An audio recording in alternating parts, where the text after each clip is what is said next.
Hi, Scott Lackman, 4510 TV. Today's episode, viewers, very special and exclusive. We get to talk to Mr. Peter Flannery, who is our newly elected Mayor of the Moreton Bay region. How you going, Peter? Good, Scott. How are you? Good, mate, and I really appreciate your time. I know it's busy and you're in the new job, but thanks for your time today. It just spreads a bit of an outlook of what's happening in the region and how we're going to come out of this COVID thing and prosper during your term. Let's start with the viewers that may not know you as a previous councillor serving in Division 2. Who is Peter Flannery? Yeah, Scott, I moved to the area 26 years ago and been a councillor for 12 years. I served 4 years on the old Caboolture Council. I actually worked for the Caboolture Council before I became a councillor, so I've been working in that area since 2002. I had a 4-year break from council when the amalgamation happened and went away, missed the council, which I didn't think I did, but I really missed it, and so I had to come back and work for council once again under the Moreton Bay Council umbrella. And then 2012 I ran again for council and got back in as the Divisional 2 councillor. I was there for 8 years and then I thought it was time to step up and put my hand up to become Mayor of the region, and I was successful in doing that. Yeah, excellent. Peter, you're a family man and you live within the region? Yeah, I have. We've got a blended family, so all up we have 9 children between us. They range in age from 35 down to our 5-year-old daughter, but only 2 of them are living at home and the rest are all adults, so it's not too crazy. Excellent. Peter, you've come in at an unusual time globally and particularly our region, an unusual time with COVID-19. From that transition of the councillor and now in the job of Mayor, what have you seen as the biggest impact for our region in the last couple of months? Yes, guys, it's pretty unprecedented period we're going through, and there's really no roadmap to follow and how we're doing it. So the biggest impact I see is yet to come, actually. I think September is going to be a crucial time for our communities and our nation, I believe. But at the moment, there's many people who have lost their jobs. Every day I drive to work here and see people standing outside the Centrelink office who have lost their jobs. So we really feel for them, and as a council, we're trying to do as much as we can to support them during the process. Our businesses are suffering with the closing down of our tourism businesses, our cafes, restaurants. They're just coming back now with some opening up of lifting of restrictions. So they're coming forward with that. But some of them didn't survive. Others have adapted to home delivery services and whatnot, which was a great initiative of them, and we're trying to support them as much as we can as well. I know also, like council nominated, there's some savings or some incentives for rates, as well as there was electricity rebates through state government. But for council, talk about that rates reimbursement. Yeah, our first stimulus package, which came out a few days before the election, gave $100 off each quarter for 2 quarters to those who were on the job seeker payments. And at that stage, the JobKeeper classification wasn't out, so that was our first round of stimulus that we could do to help those people out in need, to put food in their mouth, really, was that approach. Since then, we've looked at other opportunities and things we can do for the community, so round 2 stimulus is being worked on at the moment. We've also just brought in as well that anybody, whether own any property, commercial or residential in our region, is struggling to pay their rates, they can enter into a payment plan with council and there'll be no interest charge as well. Excellent. Let's talk, you use the word roadmap. Let's talk about what that looks like. What would be on the agenda of what's most important for our region to get back up and running again? We've got a lot of focus coming up in the next 6 months, and a big one there is tourism, so we want to get people back into our region. We have a huge drive market that comes out of Brisbane to visit our area, and we want to focus not just on our coastline but also our rural areas, and we've got a beautiful hinterland out there, I think, which is a hidden gem in the Moreton Bay region.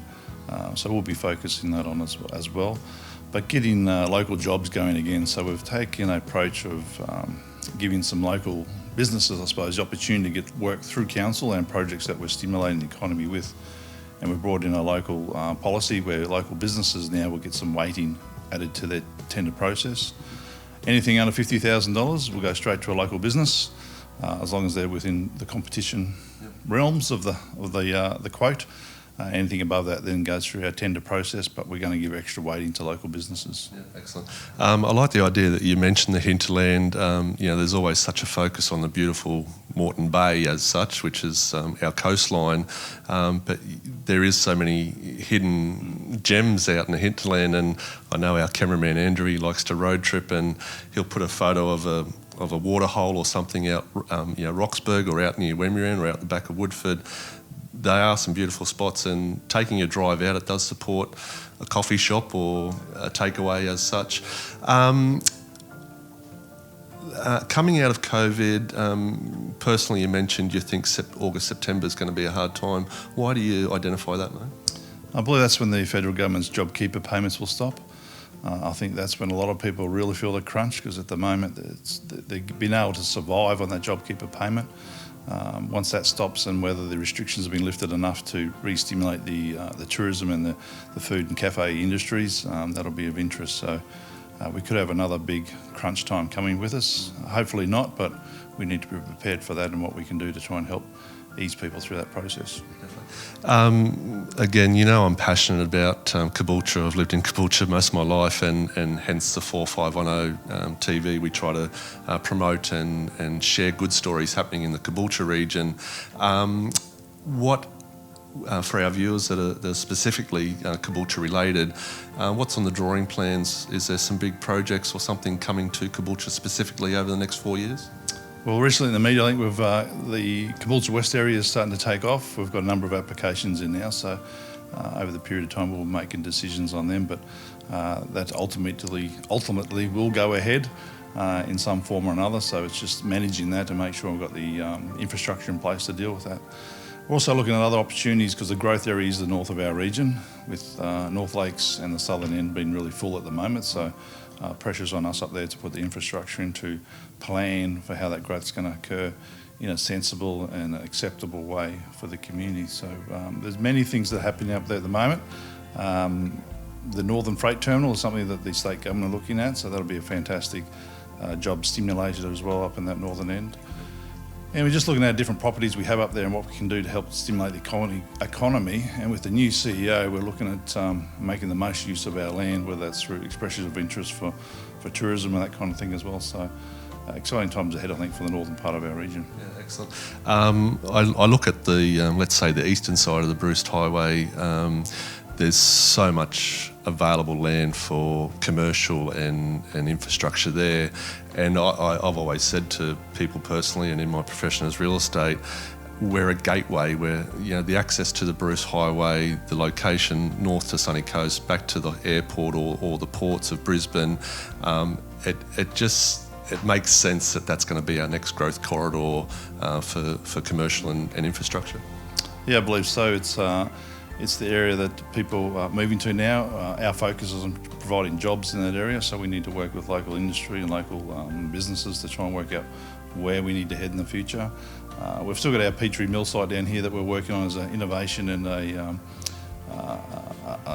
technology precinct, but we need to look beyond that and look at other areas that we can stimulate, and that link, as you said, with the Sunshine Coast, the road going west to the western Toowoomba areas, and also close to the port. So it's a critical point that we can, I think, expand on. Again, you're new in the job, mate, of Mayor, and you've got a couple of new players on the football team in different council areas. What would your advice be? You've just talked about your history, over 12 years as a councillor.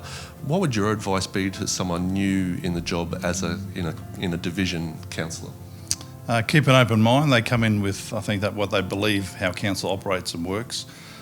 Most times they get in here and say, well, I didn't understand that, or I didn't think that, and just keep an open mind, listen to the experience of other councillors around the table, but to work together as a team. We're here to help each other and deliver the best we can for the community. We're not here to take each other down, so work together as a team and deliver results, and you're here to represent the whole region as well, so they're primarily focused on trying to drive through the councillors that you're here to make decisions in the best interest of the region. The future for you, pre getting into the job and part of your election build up to be a mayoral candidate. What's a couple of projects that you'd love to see come out of the ground and get finished over your first term? Yeah, well, when I first got in, my maiden speech, I put 10 dot points down that I wanted done within 100 days. So it was to give council a focus on, and when I say council, the council staff a focus on what I'd like to see achieved within those 100 days to get the council moving. I'm glad to say that some of them have been ticked off already, so it's moving on well. For me, I think just having that, building the confidence back in the community. I think over the past number of years that the community have lost confidence in council. We need to rebuild that relationship. We need to demonstrate on how we're working, how we're operating and how we behave to build that up, because I think actions speak louder than words. And once we build that relationship back up and show the community that we're here to support them and do the best we can for them, then I'll be happy. Excellent. I think it's a great focus for the future for our 450 viewers, but also our Moreton Bay region. You've said it there again. We are part of a bigger region, and I think we all need to prosper for the benefit of everyone. So thank you sincerely for your time, Peter. I know you're a busy man, but all the very best over your first term as mayor, and I hope it all goes well for you, mate. Thanks, Scotty. Look forward to doing this again.